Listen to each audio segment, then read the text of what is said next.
Now, the rest of the story. One more Super Bowl replay. Super Bowl 13 in Miami. Pittsburgh Steelers, Dallas Cowboys. In that most thrilling of all Super Bowl games, one play deserves to be replayed one more time. During the seesaw, first halftime was running out. The score was tied. To go into the locker room with any kind of a halftime lead would provide an immense psychological lift for the team then ahead. But as I say, the score was tied, 14-14, and time was running out. Gallant Steeler quarterback Terry Bradshaw, with an injured shoulder and despite a devastating pass rush by the Dallas Cowboys, connected with 2 passes to Swan, had thus driven to within 7 yards of the Dallas goal line. But here the formidable Dallas defense stiffened. They put multiple coverage on Lynn Swan. First down went nowhere. Second down went nowhere. Third down, Bradshaw called a pass run option play, sprinted to his right. He'd carry the ball in himself if he had to. No way. Cowboys are converging from everywhere. But through that mass of Cowboy muscle, Bradshaw saw a Steeler uniform emerge as though from nowhere in the end zone, and when he threw the ball, he didn't know at whom he was throwing it. It looked like Rocky Bleier, but there was no way that Bleier could have moved that far, that deep, that fast. Let me interrupt myself.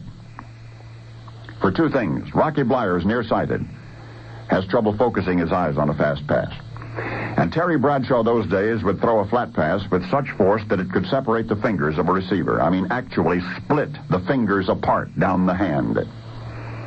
Anyway, for Bradshaw, it's a long shot gamble or a long loss, and he gambled. He rifled the ball over the Cowboy wall and toward that Steeler uniform in the end zone. It was Rocky Bleier. Bleier did leap for it, did bring down the ball, and the Steelers went into the locker room leading 21-14. Americans, during all of the post-game replays of Super Bowl 13, the first person to notice something significant about that Bradshaw to Bleier pass at the end of the first half was teammate Lynn Swan. Isolated cameras showed distinctly what I'm about to relate. Bleier crossing the end zone laterally, outdistancing 2 men assigned to cover him. There were pictures on magazine covers showing Bleier, who's only 5'9", leaping into the stratosphere for that pass. But it was Lynn Swan who, having seen the play, then having watched the replays, sensed something most extraordinary. And when all of the other celebration, contemplation, and conjecture concerning Super Bowl 13 was behind, Lynn Swan clocked the replay movies with a stopwatch, and from different camera angles, he noted Rocky Bleier's spectacular leap to snag that important pass, and there is absolutely no doubt about what I am about to say. You understand that what you can do from different camera angles is to measure the Bleier leap precisely. You measure it in relation to fixed items in the background of the picture. It is easy to see from team statistics how fast Bleier can sprint, 40 yards in 4.6, how high, legs extended, he can jump. There's no doubt about that.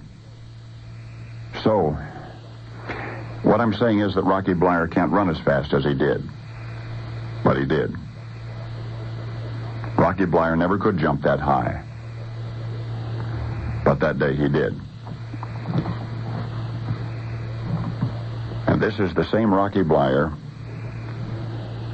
who, when he came home from Vietnam on shrapnel-shattered legs, was told that he would never walk again. But he did. And now, you know the rest of the story.